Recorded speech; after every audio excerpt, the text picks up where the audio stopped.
Have you ever wondered if you're actually behind financially? Not compared to influencers, not compared to your neighbor, not compared to that friend who somehow always seems to be on vacation. I mean, compared to where you should realistically be. Because here's something that might surprise you.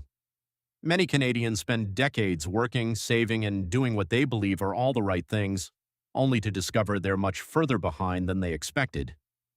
Meanwhile, other Canadians earning perfectly average incomes quietly build seven-figure portfolios.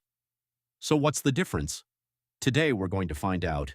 I'm going to walk you through how much money Canadians should realistically have saved in their 20s, 30s, 40s, 50s, and 60s. And before we start, a quick note. I am sharing general benchmarks for educational purposes, not personalized financial advice.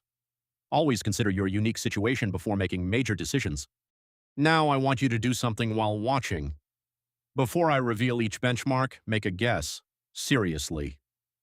Take a second and think about what you believe the number should be, because some of these numbers are probably lower than you expect, and others are much higher.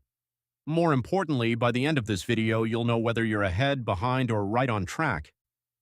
Let me tell you a story, because it perfectly explains why two Canadians can earn almost the same income and end up with completely different financial futures.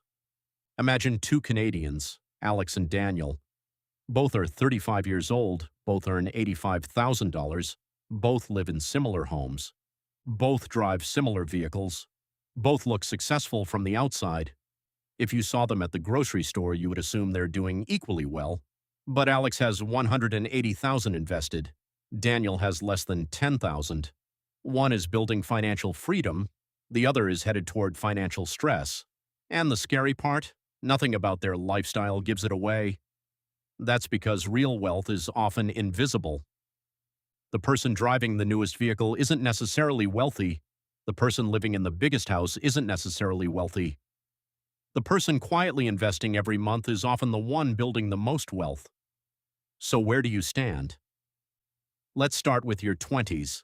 This is where the game begins. Before I reveal the benchmark, take a guess. How much money do you think a financially responsible Canadian should have saved by age 25? $5,000? $20,000? $50,000? What's your number? Ready? The answer is probably lower than you think.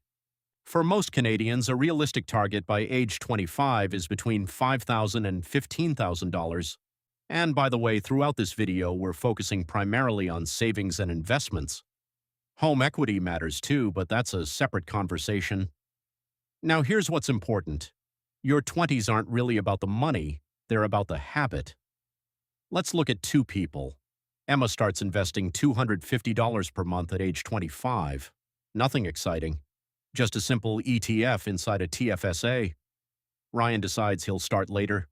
Once he gets a better job, once he earns more, once life settles down. The problem? Life almost never settles down. 1 year becomes 5, 5 becomes 10, and suddenly he's wondering where the time went. And by age 30, a strong target is around $20,000 to $50,000. If you're nowhere near that, don't panic. Reaching 30 with a small portfolio isn't what hurts people. Reaching 30 without an investing habit is what hurts people. And that's where things get interesting. Because your 30s are where wealth starts separating into two very different paths. Your 30s are dangerous. Not because you stop making money, but because you finally start making enough to make expensive mistakes. This is the decade of lifestyle inflation. The promotion arrives. The bigger mortgage arrives. The newer SUV arrives. The nicer vacations arrive. And suddenly every raise disappears before it ever has a chance to build wealth. Here's the crazy part. Many Canadians feel richer during this decade, but they're actually becoming more dependent on their paycheck. Now, before I reveal the age 35 benchmark, take another guess. How much should someone earning $80,000 per year have invested by age 35? Think about it. Ready? A strong target by age 35 is roughly 1 to 1.5 times your annual income. For someone earning $80,000 per year, that's around $80,000 to $120,000 invested. And by age 40, roughly 2 to 3 times your income. Now, I know those numbers sound intimidating, but here's the statistic that shocked me. If you're behind right now, you're not alone. Many Canadians approaching retirement have far less saved than most people assume, which means the person stressing out about being behind may actually be closer to average than they realize. But that doesn't mean staying where you are is the answer.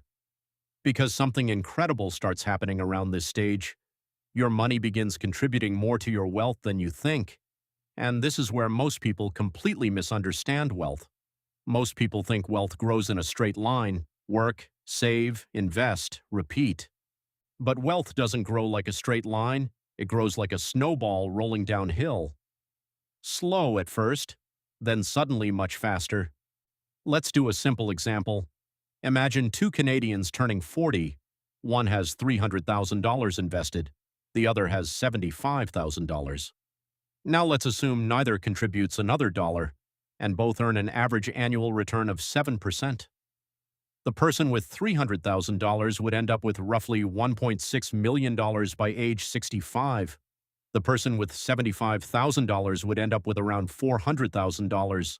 Same market, same return, same number of years, completely different outcome. And here's the crazy part. This example assumes neither person contributes another dollar. In real life, both would likely continue investing, but that usually doesn't close the gap. It often makes the gap even larger. That's the power of compounding. In your 20s, you're planting seeds. In your 30s, you're watering them. In your 40s, you're finally starting to see the forest. A healthy benchmark here is 3 to 5 times your annual income.